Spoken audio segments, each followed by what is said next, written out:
रात के अंधेरे में घिरा एक छोटा सा गांव था, बिल्कुल सुदूर में, जहां जीवन की गति धीमी थी।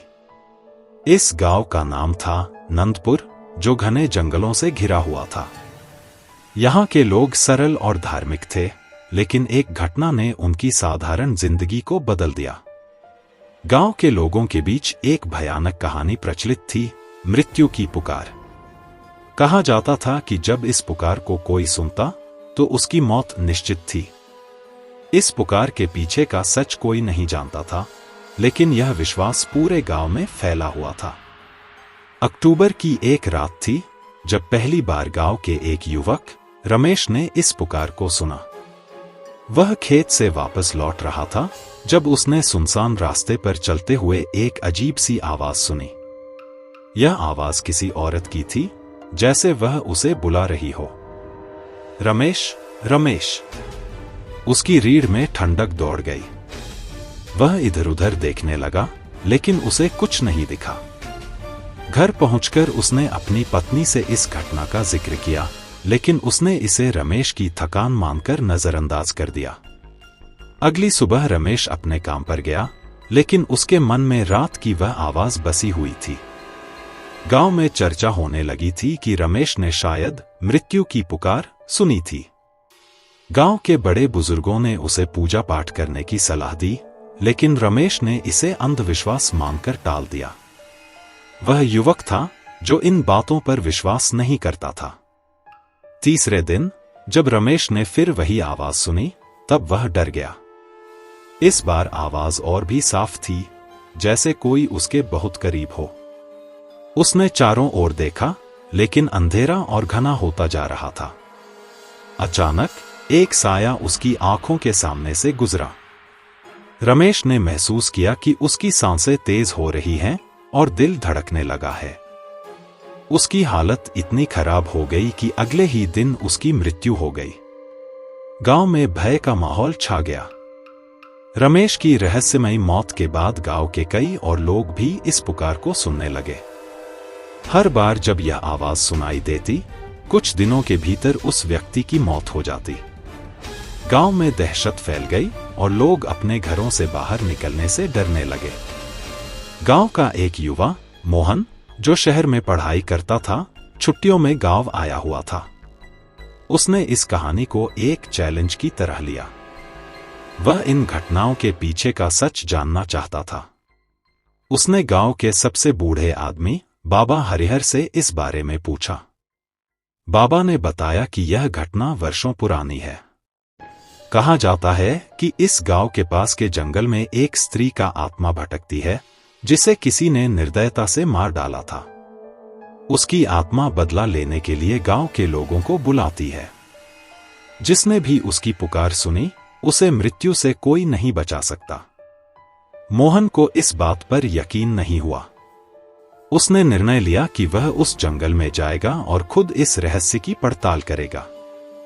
एक रात अपने कुछ दोस्तों के साथ मोहन उस भयानक जंगल में गया। चारों ओर अंधकार फैला हुआ था और केवल उनके टॉर्च की रोशनी उन्हें रास्ता दिखा रही थी। जंगल के बीच पहुंचते ही अचानक मोहन को वह आवाज सुनाई दी। मोहन! वह स्तब्ध रह गया। उसके दोस्तों ने भी वही आवाज सुनी। यह कोई भ्रम नहीं था। मोहन ने आवाज की दिशा में चलने का फैसला किया, जबकि उसके दोस्त पीछे हटने लगे। जंगल की हवा अचानक भारी हो गई और एक अजीब सी ठंडक छा गई। आगे बढ़ते हुए मोहन और उसके दोस्तों ने एक पुराना, टूटा हुआ मंदिर देखा। यह वही स्थान था जहां कहा जाता था कि उस स्त्री का बलात्कार कर उसकी हत्या की गई थी। उस स्थान पर पहुंचते ही मोहन को एक भयानक दृश्य दिखा। उस स्त्री का साया, जो अपनी आंखों में नफरत और दर्द लिए खड़ी थी। उसने मोहन की ओर देखा और जोर से चीखने लगी। मोहन के दोस्त घबराकर भाग खड़े हुए, लेकिन मोहन जड़वत खड़ा रहा। उस साय ने उसकी ओर इशारा किया और कहा, तुम्हारी भी मृत्यु निश्चित है। मोहन का शरीर ठंडा पड़ने लगा। उसने महसूस किया कि उसकी सांसें धीमी हो रही हैं और उसका दिल धड़कना बंद हो रहा है। मोहन को एहसास हुआ कि वह भी अब उसी श्राप का शिकार होने वाला है। मोहन किसी तरह खुद को संभालते हुए वहां से भागा और सीधा गांव में जाकर सबको यह बात बताई। गांव के लोग अब पूरी तरह से समझ चुके थे कि यह एक शापित आत्मा की पुकार थी, जिसे केवल पूजा और तांत्रिक विधियों से शांत किया जा सकता था। गांव के पुजारी ने गांव वालों को इकट्ठा किया और एक बड़ी यज्ञ की योजना बनाई। उन्होंने गांव के पुराने तांत्रिक बाबा विश्वनाथ को बुलाया, जो इन आत्माओं को शांत करने में माहिर थे। बाबा ने उस जंगल में जाने की बात कही और मोहन को भी अपने साथ चलने को कहा। रात के समय जब गांव के लोग यज्ञ कर रहे थे, बाबा विश्वनाथ और मोहन जंगल की ओर बढ़े। बाबा ने कई मंत्रों का जाप किया और उस स्त्री की आत्मा को बुलाया। अचानक एक तीव्र आंधी चली और वह साया फिर प्रकट हुआ। बाबा ने आत्मा से संवाद करना शुरू किया। आत्मा ने अपनी व्यथा सुनाई, उसके साथ हुए अन्याय की कहानी। बाबा ने आत्मा से शांति की प्रार्थना की और उसके न्याय की बात कही। आत्मा कुछ देर चुप रही, फिर धीरे धीरे गायब हो गई। गांव के लोगों ने राहत की सांस ली, लेकिन मोहन अब भी अजीब महसूस कर रहा था। उसे लगा कि कुछ अभी भी अधूरा है। कुछ हफ्तों बाद गांव में शांति लौट आई। कोई और मौत नहीं हुई और मृत्यु की पुकार भी थम गई। मोहन ने गांव में अपना जीवन जारी रखा, लेकिन उसके मन में एक सवाल अब भी गूंजता था, क्या वह आत्मा वाकई शांत हो चुकी थी या फिर वह फिर से लौटेगी? कुछ सालों बाद मोहन एक रात अपने घर में अकेला था। अचानक उसे फिर से वही आवाज सुनाई दी, मोहन। उसकी सांसें रुक गईं। क्या वह आत्मा फिर से लौटी थी या यह सिर्फ उसका भ्रम था? मोहन के जीवन में सब कुछ सामान्य दिखाई दे रहा था, लेकिन जिस रात उसे फिर से मृत्यु की पुकार सुनाई दी, उसने उस आवाज को नजरअंदाज करने की कोशिश की। वह मानता था कि यह सिर्फ उसका वहम है। लेकिन जैसे जैसे रात बढ़ी, आवाजें तेज और साफ होती गईं। इस बार आवाज और भी डरावनी थी, मानो मौत खुद उसके दरवाजे पर खड़ी हो। उसने अपने चारों ओर देखा, मगर कुछ दिखाई नहीं दिया। अचानक दरवाजे पर जोर से दस्तक हुई। उसकी सांसें तेज हो गईं। वह दरवाजा खोलने के लिए उठा, लेकिन दरवाजे के पास पहुंचते ही दरवाजा अपने आप खुल गया। सामने कुछ नहीं था, सिवाय ठंडी हवा के एक झोंके के। मोहन समझ चुका था कि वह उस आत्मा के चंगुल में फंस चुका है, जो अब उसे बख्शने वाली नहीं थी। गांव के कुछ बुजुर्गों का मानना था कि इस आत्मा के पीछे एक और बड़ा रहस्य छिपा है, जिसे अभी तक कोई समझ नहीं पाया है। मोहन ने इस बार और गहराई से मामले की पड़ताल करने का निर्णय लिया। उसने गांव के पुराने किले की ओर रुख किया, जो वर्षों से वीरान पड़ा था। गांव के लोग कहते थे कि उस किले में कई राज दफन हैं। मोहन ने वहां जाकर पुराने दस्तावेज और किताबें खोजनी शुरू की। इन किताबों में उसे पता चला कि गांव के एक जमींदार ने कई साल पहले उस स्त्री पर जुल्म किए थे और उसे मारकर इस जंगल में फेंक दिया था। यह वही स्त्री थी जिसकी आत्मा अब गांव के लोगों को अपना शिकार बना रही थी। मोहन को यह भी पता चला कि उस जमींदार का एक वंशज अभी भी जीवित है और वह गांव के ही एक छुपे हुए स्थान में रहता है। यह रहस्योद्घाटन मोहन को झकझोर कर रख देता है। मोहन ने उस जमींदार के वंशज को ढूंढ निकाला। उसका नाम रघु था और वह एकांत में अपनी जिंदगी बिता रहा था।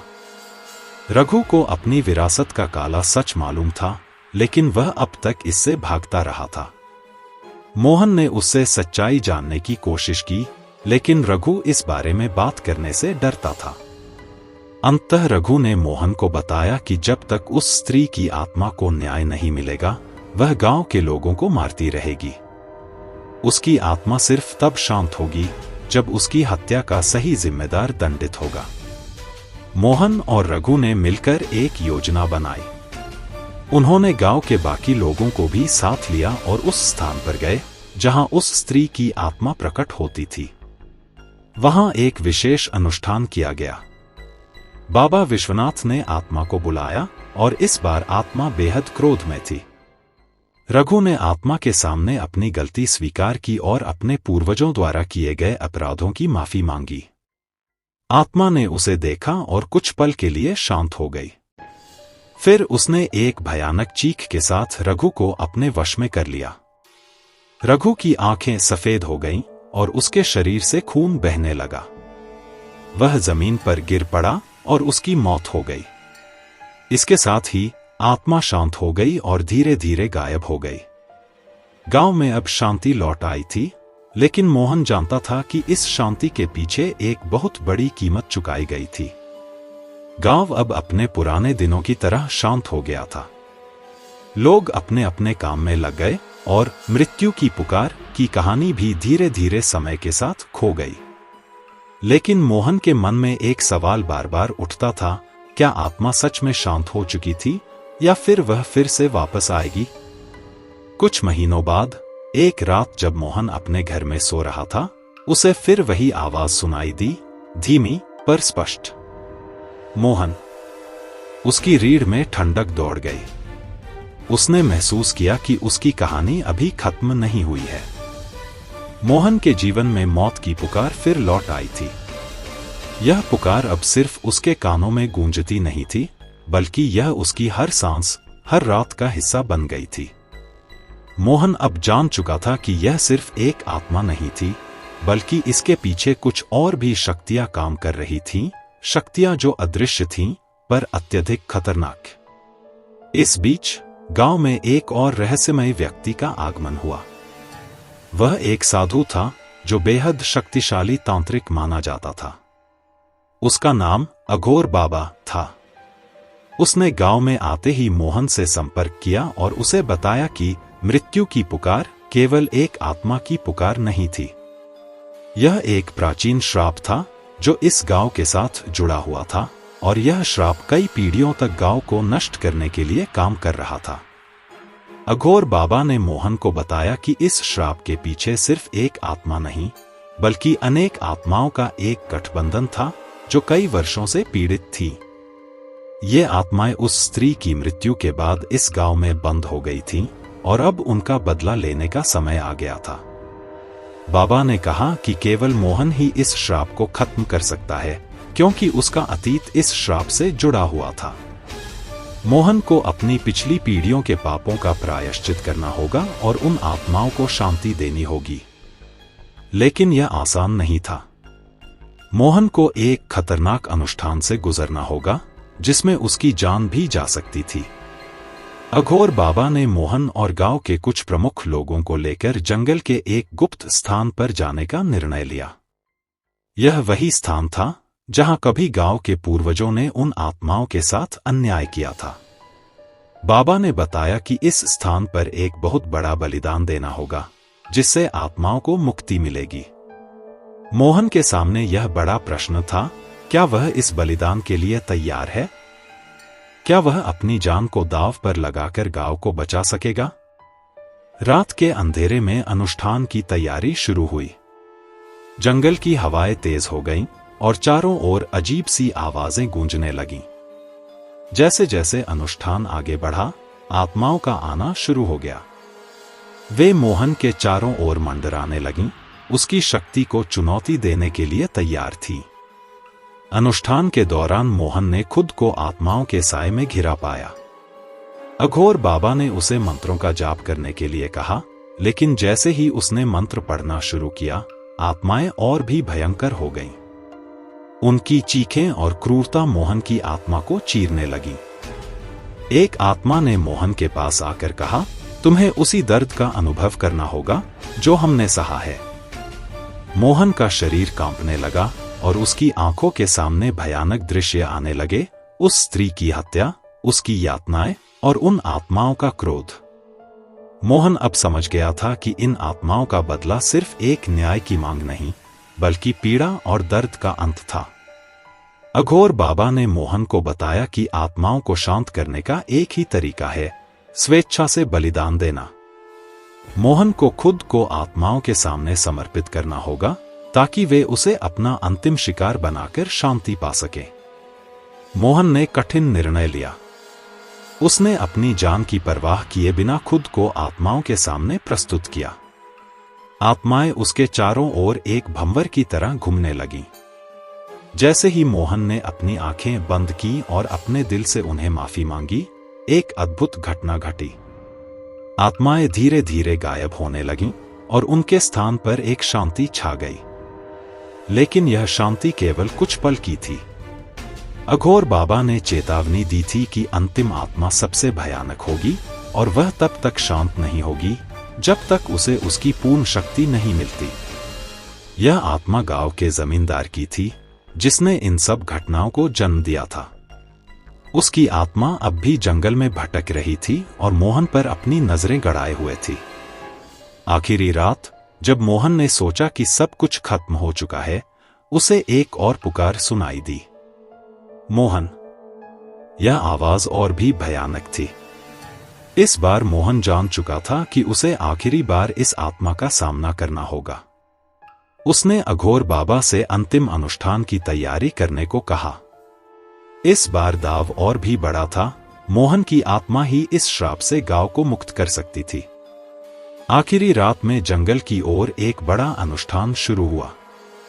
मोहन ने खुद को बलिदान करने का निर्णय लिया, लेकिन इस बार यह आत्मा का खेल नहीं था। यह मोहन की आत्मा की परीक्षा थी। आखिरी पल में मोहन ने आत्माओं को शांति दी, लेकिन उसकी अपनी आत्मा उस श्राप में बंध गई। गांव के लोग बच गए, लेकिन मोहन अब उस श्राप का नया वाहक बन गया था। गांव में फिर से शांति आ गई।